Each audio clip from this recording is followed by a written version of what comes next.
Alright. Here we are at episode 1 to one of the most controversial animated series to be on an online streaming platform. Let's not beat around the bush and get right into it. Not that there's anything worth getting into in this episode. I'll explain why in a little bit. The show starts off giving you a big disclaimer at the first episode that there's gonna be strong language and violence that is not suitable for children, and that this show is intended for mature audiences. It's really weird. There is way edgier stuff on Crunchyroll. So honestly, the fact that they even have to bring that up makes absolutely no sense. It's like Crunchyroll's website staff don't know their own target demographic's age group, which I know for a fact is impossible since they're, the biggest anime streaming website on planet Earth.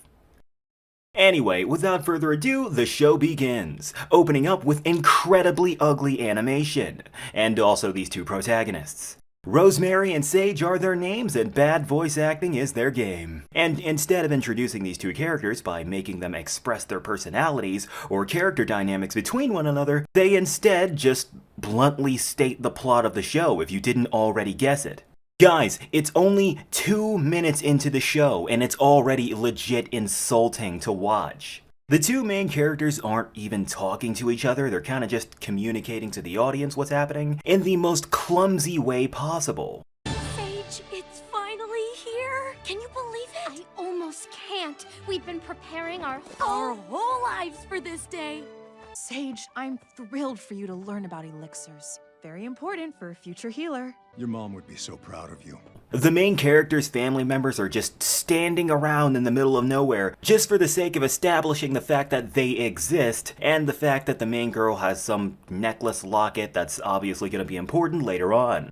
It's not offensive that they want to establish story beats, it's offensive that they're delivering this information to you, the viewer, in the most awkward way possible. Also, side note, look at how awful these walking animations are.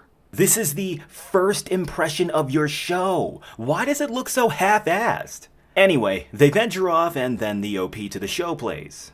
It's horrendous, unsurprisingly. Not because the song itself is bad, though don't get me wrong, that's definitely a reason. You literally cannot hear the lyrics to the song because the audio is mixed horribly.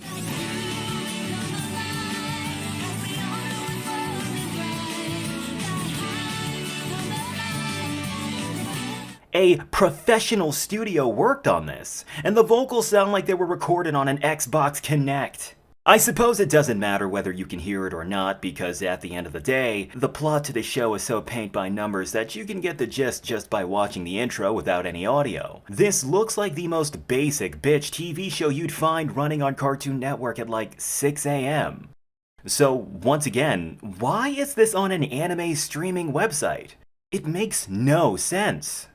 In this episode, Rosemary and Sage's primary objective, as it was bluntly displayed earlier, is to get to their obligatory special school for the supernaturally gifted. Oh, and I'm gonna drop a massive spoiler for you. This entire first episode is all filler. The plot does not progress in any way, shape, or form throughout all 24 minutes of runtime in this episode. They do not enter the school, because before that they need to introduce a handful of forgettable characters and go through poorly animated, idiotic misadventures that do not serve the plot or make the world seem more interesting. That being said, I'm gonna gloss through most of the nonsense right now. Throughout this epic trip across the lands, the voice acting is extremely amateur, the music is super typical fantasy music you could expect to hear in any MMO from like 2008.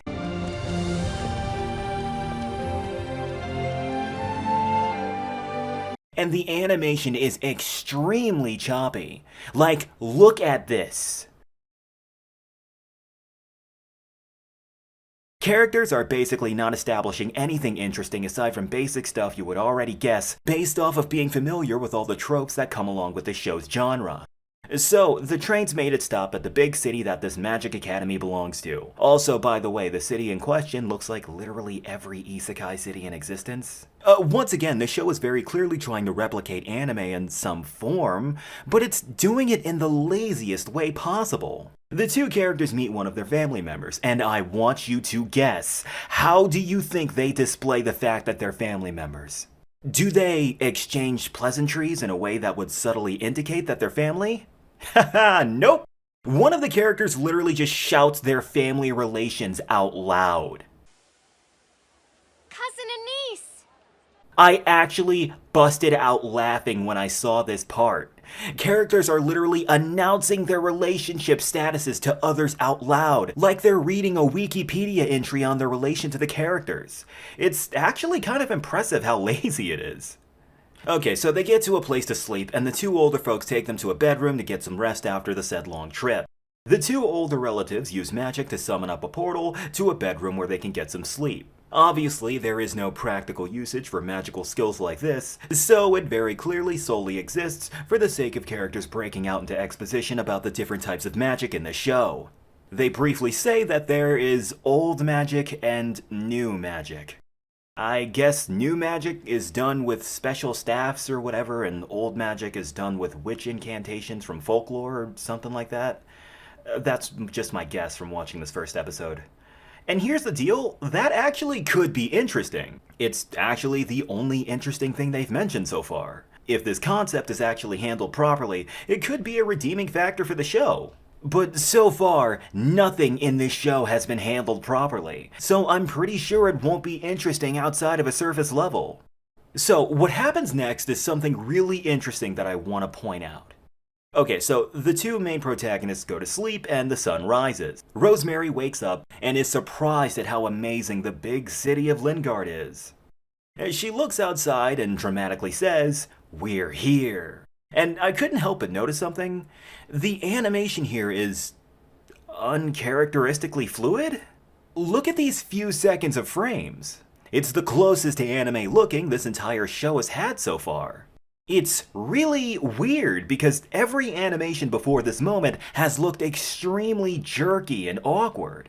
Why does this one single snippet look good in comparison to everything else?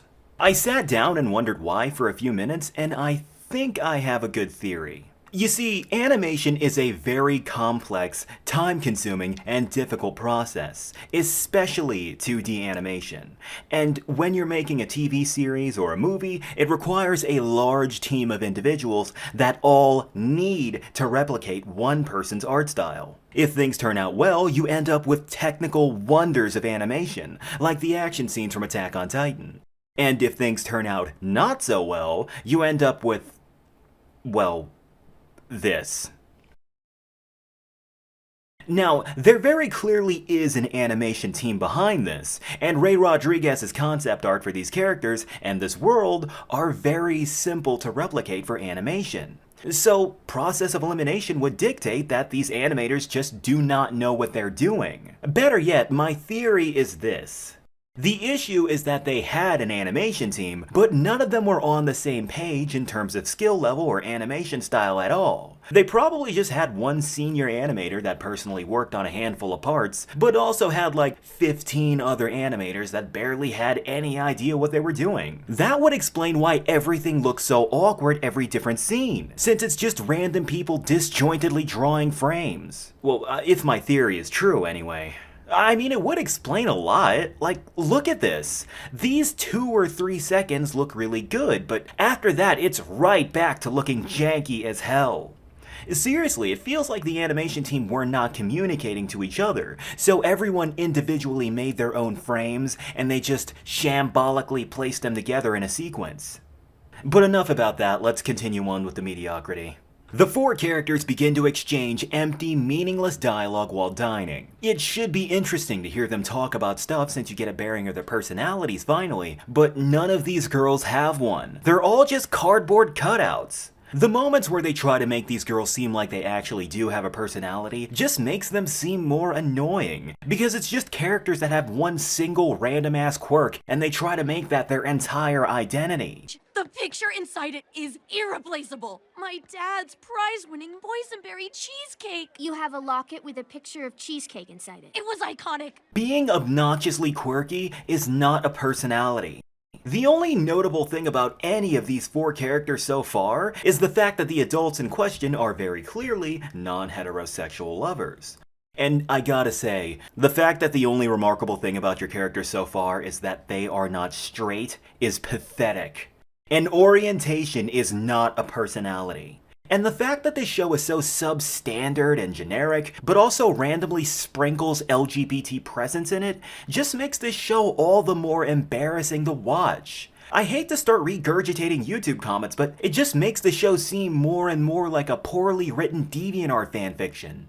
Moving along, they finally take their walk to High Guardian Academy. But before that, they have to go through some idiotic bullshit to pad out the runtime of this first episode, since this is all filler. So they go through some boring misadventures and meet up with the two other members of their 4-woman party. And their voice acting is equally as bad as Rosemary and Sage's. This dwarf girl, who I don't remember his name and I don't care enough to go find it, is shorter than everyone else, but also sounds more like an adult than anyone in the entire cast so far. You wore this out in the market first thing in the morning?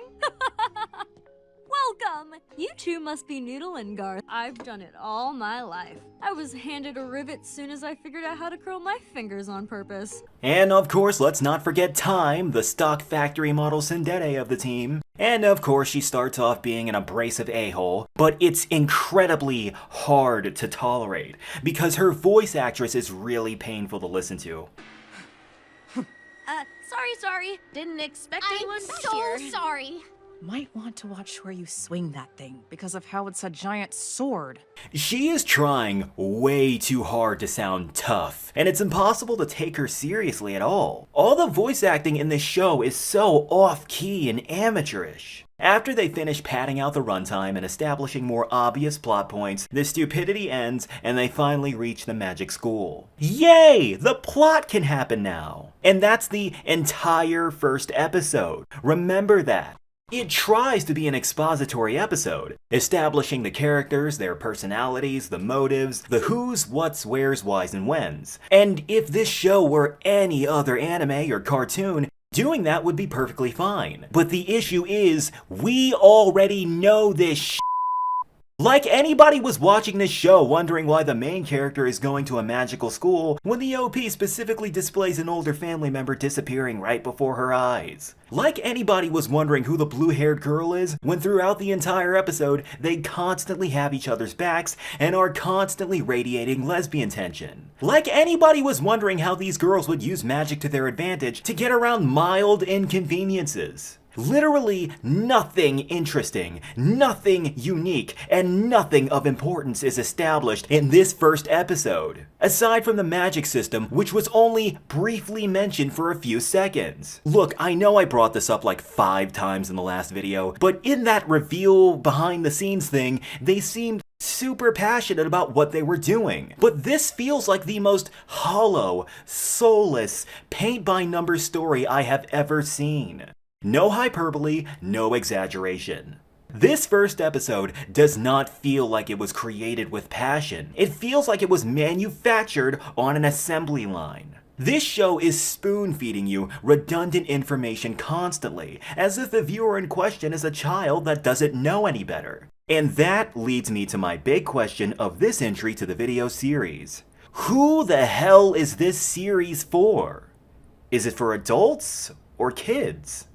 Is it for anime fans or cartoon fans? This show is non-stop, giving off mixed signals on who it's for. This entire first episode explains to you the very basic fundamental aspects of this show's genre, which would clearly indicate that this is for children because, well, that's the only age demographic of people who aren't already familiarized with these tropes. But then you see like the main girl start slaughtering monsters with heaps of gore later in this show, which obviously is not for kids. The show starts off with a warning that says that this program is intended for mature audiences, but the aesthetic of this animation, the characters, and this entire first episode would imply that it's for kids, since all this nonsense would only appeal to younger viewers. The OP to the song, while I can't understand the lyrics for about 99% of it, is basic bitch schlock from a Saturday morning cartoon for children. But then a few episodes later, you see a crossdresser having an emotional breakdown, which obviously is something only an adult would understand. This show has a massive, massive identity crisis. I can't tell if it's intentional or not, due to how haphazardly designed the show is in all of its aspects, but this series is way too scatterbrained in its intent to appeal to anyone. This was originally supposed to come out in 2019, which means they had an extra 2 years to iron out any potential issues with this program. If it's this bad in our present day, how bad would it have been if it had actually come out at its original release date? There's still a lot of ground to cover, and I've only brought up one episode. Not that I'll be doing that every time, I'll try to cover more ground if my sanity can take it. But yeah, stay tuned for the next part, where I bring up the real elephant in the room. To be continued in part 3.